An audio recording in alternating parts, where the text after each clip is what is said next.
Okay, hi everybody at Church Universal and Triumphant. Namaste, it's Ben. I'm here doing a little bit of work on the internet on the topics of Calvinism,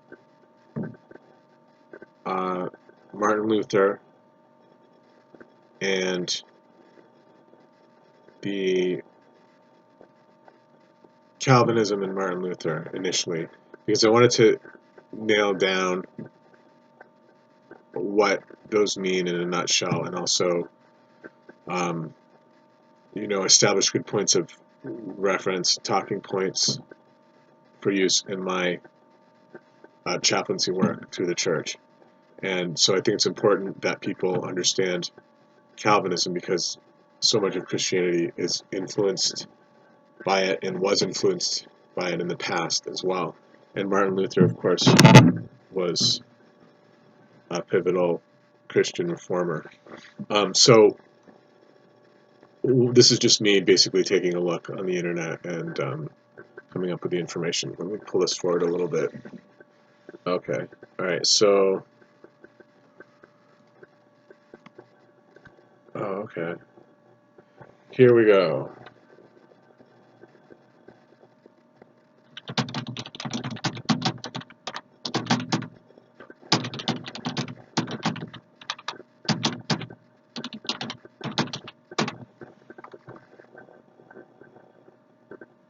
So I'm going to Catholic Encyclopedia Online. Actually, they're just calling it Catholic Online.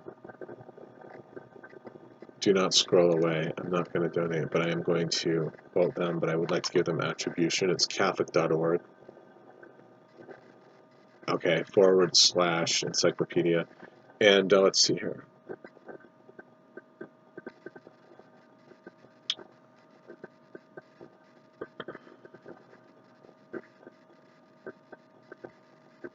Okay, Reformed Theology.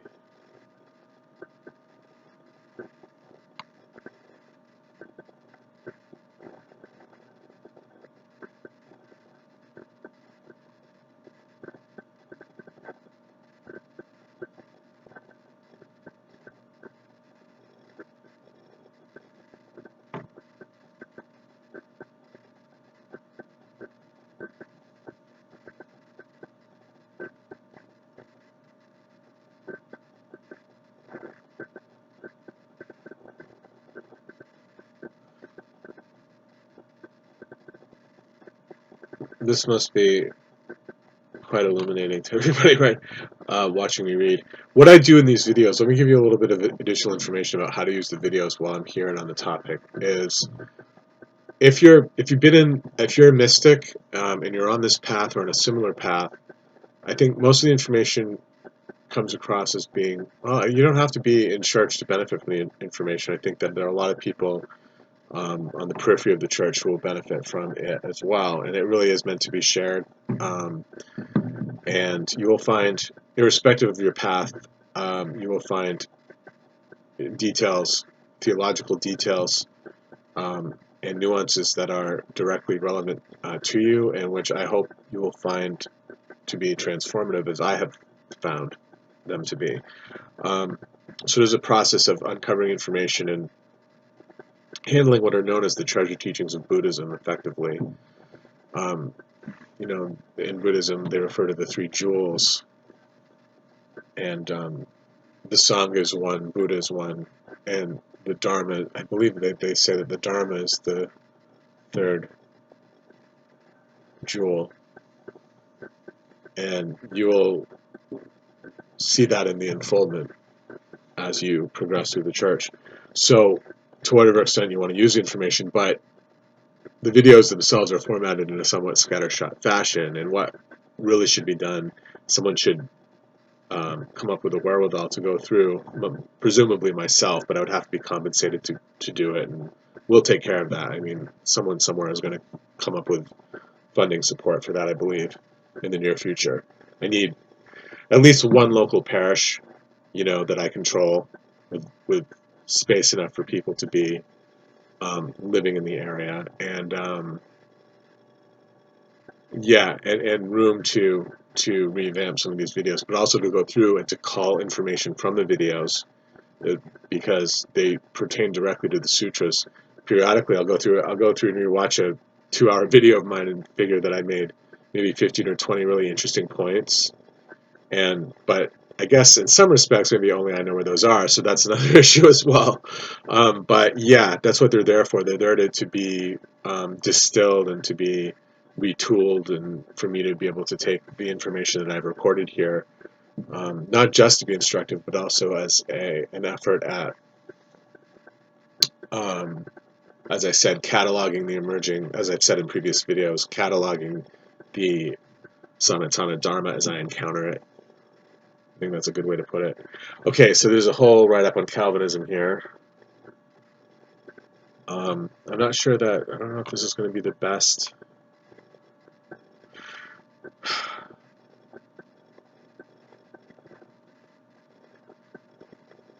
Predestination is what really interests me about it, because I get that. I understand what is meant by that.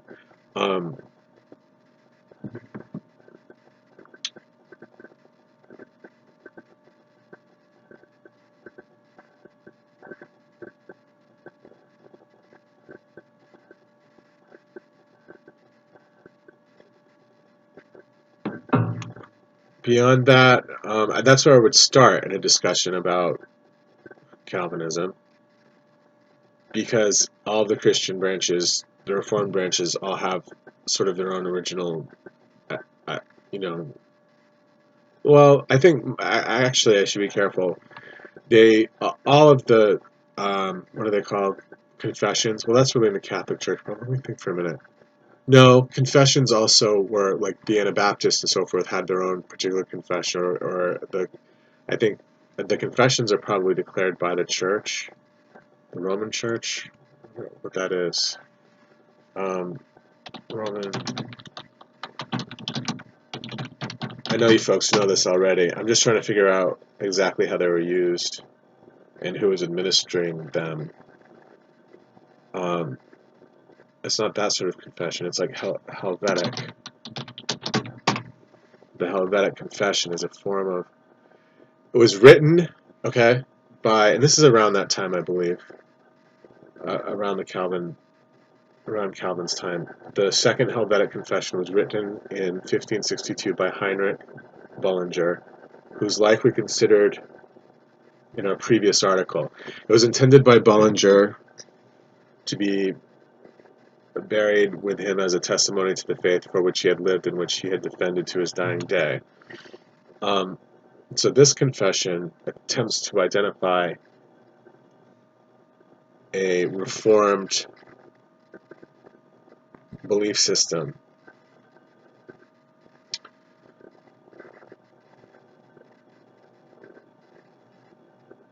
But despite his intentions before he died, Bullinger, and I'm sorry if it's Bullinger, I don't think it is though, Bullinger's confession came to light and was widely disseminated. This was due to a request from the pious elector of the Palatinate, Frederick III, that Bullinger prepare a clear and complete exposition of the Reformed faith that he might use as a defense of himself against charges of heresy,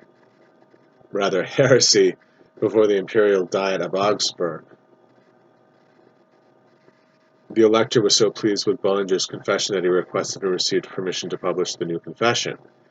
What became known as the Second Helvetic Confession was first published simultaneously in Frederick's capital, the city of Heidelberg, and Bullinger's hometown of Zurich in 1566, in March, in both German and Latin.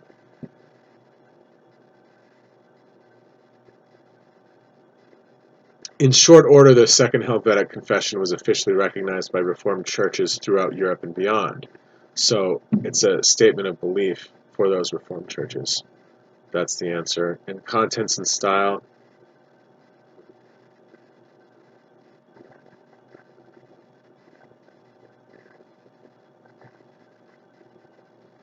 This mentions Scotch Calvinism, so I'm going to bring this up as well. I don't know exactly what I'm quoting here, but Philip Schaff, who's a commentator on Second Helvetic Confession, so that's the attribution, says the following: upon the whole, the Second Helvetic Confession as to theological merit occupies the first rank among the Reformed confessions, while in practical usefulness it is surpassed by the Heidelberg and Westminster shorter catechisms, and in logical clearness and precision by the Westminster Confession, which is a product of a later age and of the combined learning and wisdom of English and Scotch Calvinism. Very interesting. And Alexander Stewart says in evaluating the Second Helvetic Confession that it was based upon the First Helvetic Confession, in which Bullinger also had a share but contains many improvements, that is, enlargements, besides being much more comprehensive. It has been described as scriptural and Catholic, wise and judicious, full and elaborate, yet simple and clear, uncompromising towards the errors of Rome, and moderate in its dissent from the Lutheran dogmas.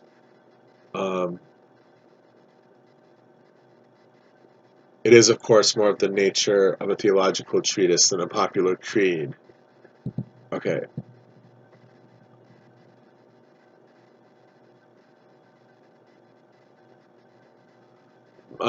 Definitely I understand that. Moderate in its dissent from the Lutheran dogmas. Okay. Is not... Let me... Here. Let me see if I can...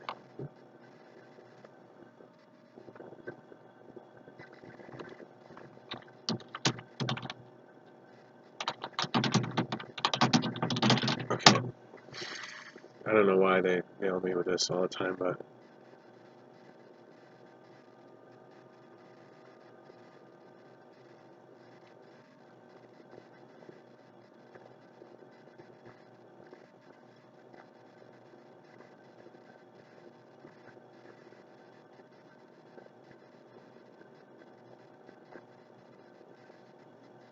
He began as associate... If it's the same one? Yeah. He began as associate curate in the parish of St. Mary Magdalene, Bermondsey, in 1861. Anglican. In 1961 and was ordained as a priest in the Church of England in 1862.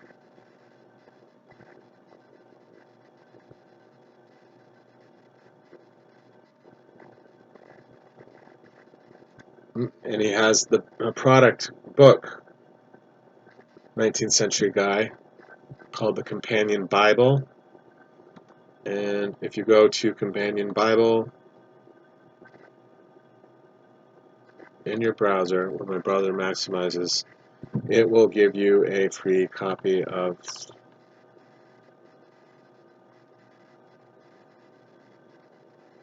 looks like PDF copies of the Old Testament and the New Testament.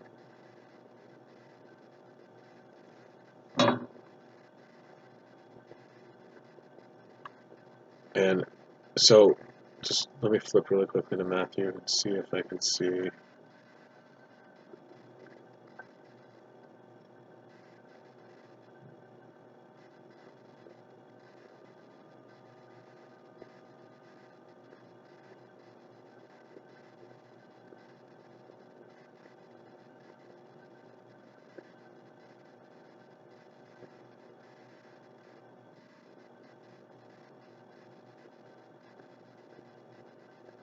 Okay, well, it's like I see. Behold thy king, Zechariah, chapter 9, verse 9.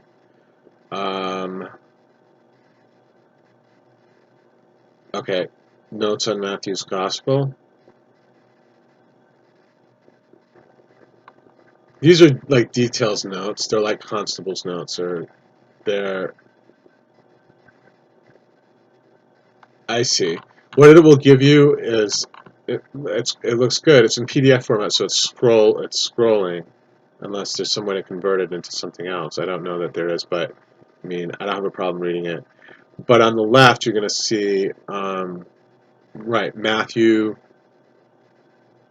I can see at the top here indicating all the verses and so forth. And then on the right, you'll see his detailed notes on everything that's being said, basically.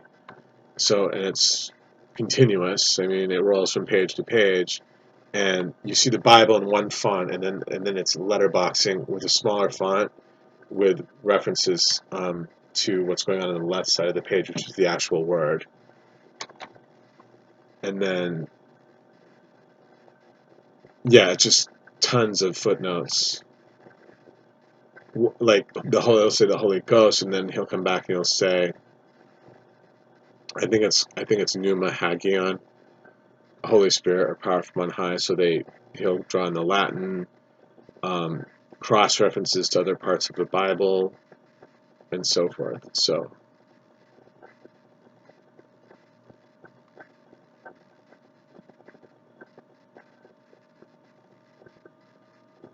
okay, almsgiving. Okay, and it goes on, and this is all of Matthew, I believe. And then if I just download it, I'll have all of it. Must be page 1380, but that's 1380 from the whole thing. So it goes from 1305. So I'll just save this right now to my computer.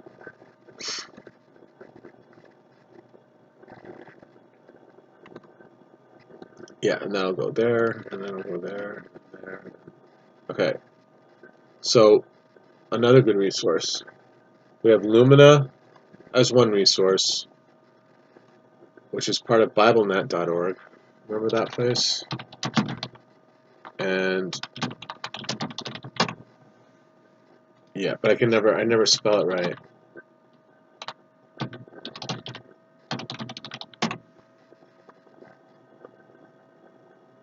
Yeah, it's all one. I don't know what the domain is anymore, but when I find it again, you'll be able to get the King James Version, which is our preferred version at the Summit Lighthouse, as a reminder to everybody to be on the same, try to be on the same page about the books. Okay, it's actually net.bible.org, which will have the feature known as Lumina, and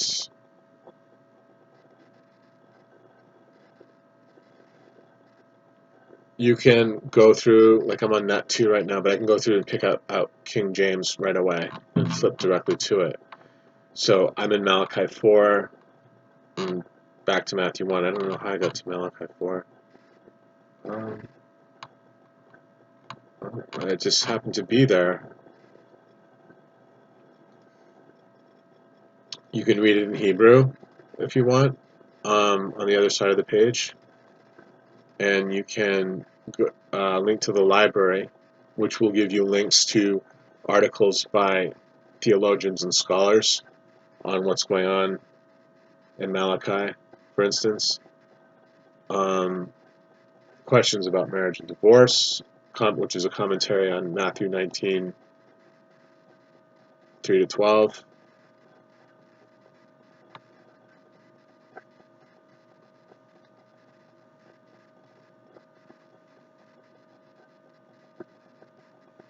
Avoiding the sin of adultery. So pretty interesting.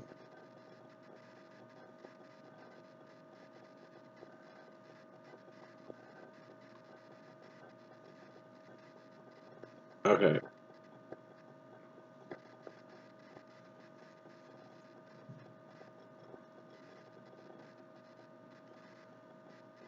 I hope that some of this is useful to you people, but I apologize for calling you people too.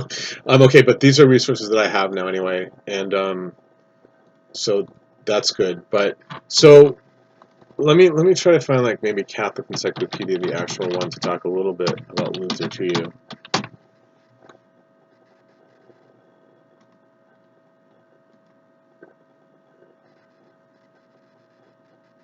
And I know Aaron Prophet's been to whichever very important Luther location, I think in Germany, or in, well, wait a second. Luther's,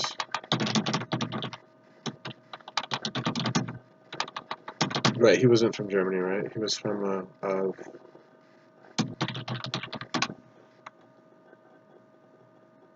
it was Wittenberg.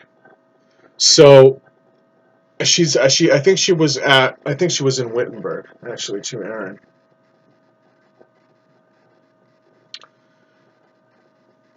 Castle Church, where he nailed the 95 Theses.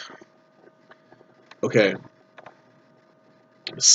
Martin Luther, Saxon priest, monk, and theologian, seminal figure in Protestant Reformation.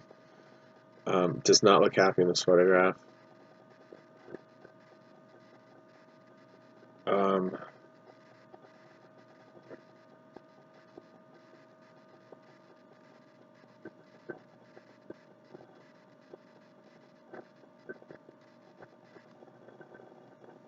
Okay, he translated the New Testament into German. It's Wartburg Castle, and that is where Aaron was, because I remember it now that I see the name. It's Wartburg Castle she visited. There's a nice picture of it at Luther.com. Actually, visit Luther.com. I'm sorry, there's a hair on my face. I keep itching my face as a result. Okay, and then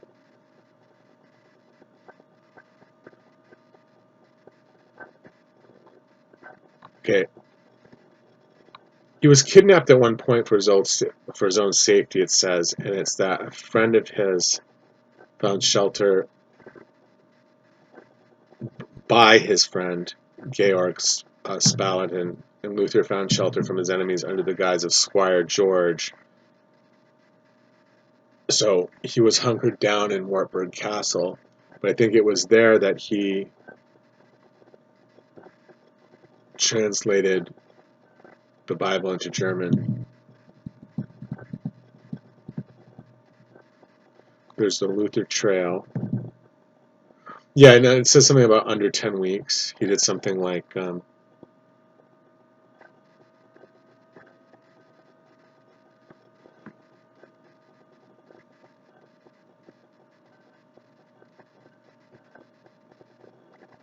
translating the New Testament into German. In the New Testament into German in 1522 in Wartburg Castle, hiding from the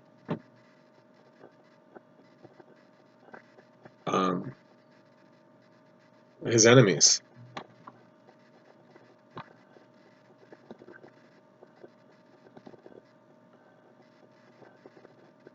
Yeah, so that's Wartburg, and then the Luther connection.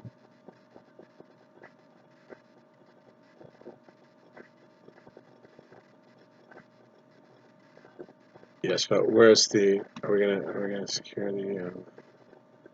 Okay, Reformation heroes.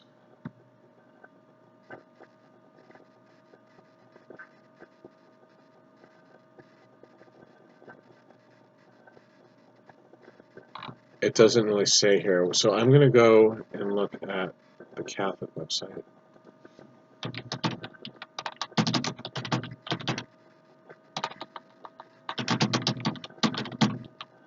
Okay, Martin Luther.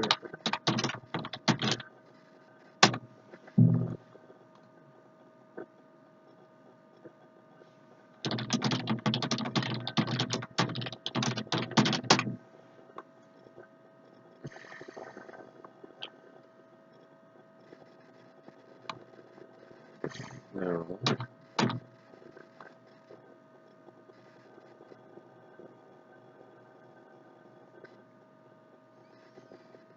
I wouldn't necessarily expect to see, although an entry.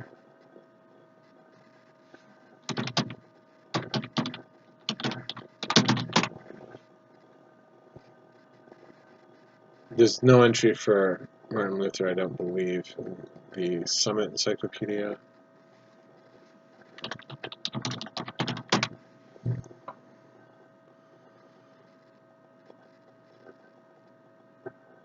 Well, original sin, there's a comment about original sin.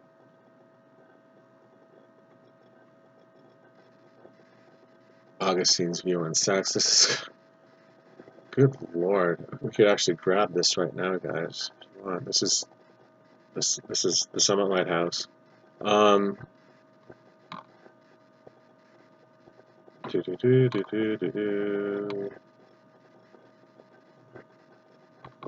I don't see why it's bad to read it.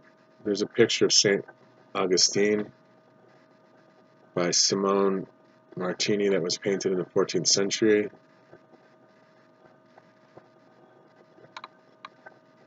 It's Orthodox iconography or something similar. It looks like Greek Orthodox iconography.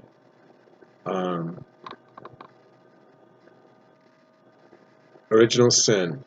In order to support their official decrees raising Jesus to his unique stature as God, the hierarchy of the early Christian church developed several corollary doctrines. One of these is the doctrine of original sin. The doctrine as it is now taught in the Roman Catholic Church states that as a result of the fall of Adam, every member of the human race is born with a hereditary moral defect and is subject to death. Because of this inherited stain of sin, no man is capable of achieving either his decency or destiny without a saving act of God. This is accomplished, according to the Roman Church, through the death and resurrection of Jesus Christ. What the Roman Church did with their doctrine of original sin is to doom the entire human race to failure except through the saving grace of Jesus Christ, which is a law that is not a law of God and cannot be fulfilled as they have so declared it.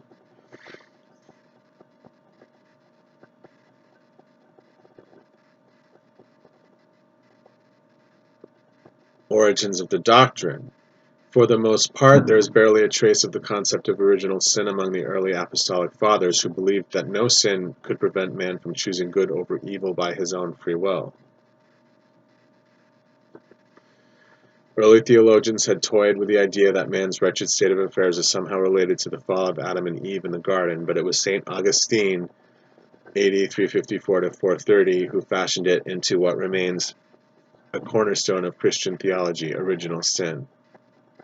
Okay, so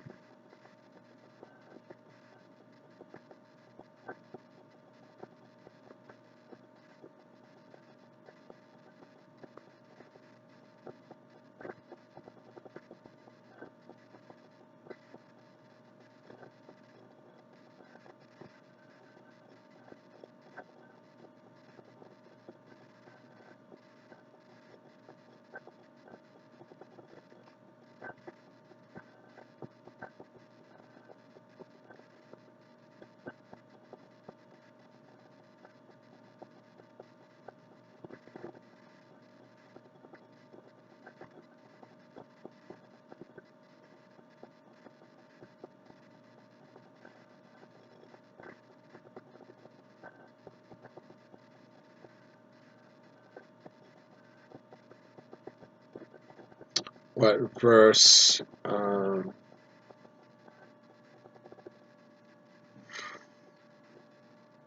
Okay, I don't want to read all of this. It's some of his. He had odd theories on sex or unusual theories about sex. I think it's pretty much no sex is the way or something. I'm not quite sure. And that it was really what he referred to as carnal concupiscence that corrupted all of Adam's stock and so on. The guilt affects us at subconscious levels and burdens many Catholics and former Catholics, not to mention some Protestants who absorbed it through the thought of Martin Luther and John Calvin, leaders of the Protestant Reformation. But anyway, I can't really elaborate on that right now. Oh my god, I don't know what is wrong with my nose. Oh, so sorry. I'll have to edit this.